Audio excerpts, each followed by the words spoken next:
So the Department of Sports and Arts and Culture in South Africa have in their kitty available to them 22 million rand, which they use to erect a 100-meter flag. And as for what? This says it's going to bring unity and patriotism. Look, 22 million on a flag. And I don't know how high it will be, and it could be spectacular, but I don't know. On a flag, no khalje. Look, there could be lots of other humanitarian efforts that it could use, could be put to use for. There's housing, there's education, there's whatnot. But you're the industry or rather Department of Sports and Arts and Culture. There's a myriad of other places where this money could go to affect sports. For one, the women's game could use like money. Banyana could get paid more. I mean, they qualify for a World Cup, they get to finals of AFCON, but they get paid a very paltry sum. You could develop the women's game, you could put more money into infrastructure that we don't have, but we're doing that for a flag.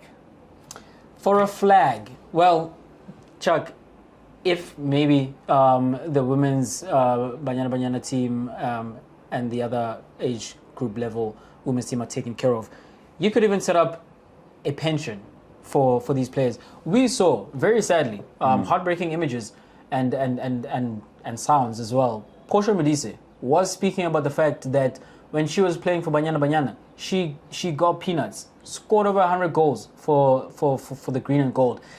And she's talking about the fact that when she was a player, they had to share bras. Yep. And the most she's ever gotten, I think, from the national setup is 3,500 rand. So given that she's not currently part of the setup, but in a situation like that, you've got some money left over, and you know these issues, as I'm saying, you could set up some form of fund, some form of pension where you remunerate them for their previous exploits in the country's jumper, you know? Yeah. Beyond that... Especially because she still wants to be involved in the game as well, yeah. Beyond that, Chuck, set up a high-performance center. The one that we have belongs to a university. Does not belong to the nation. You know, you already have the blueprint. Do something of that kind. We've seen what's happened in KZN with the floods. There's a lot of infrastructure that needs to be rebuilt. In terms of sport, if it's about morale of the country, set up those outdoor pitches or whatever the case may be, where you get the youth in and you have the communities involved, but not a flag. Not a flag. There's a lot that is wrong in terms of administration in this country. You see also the issues with the presidency of SAFA, where Reality, same thing we saw a few years ago with ACE.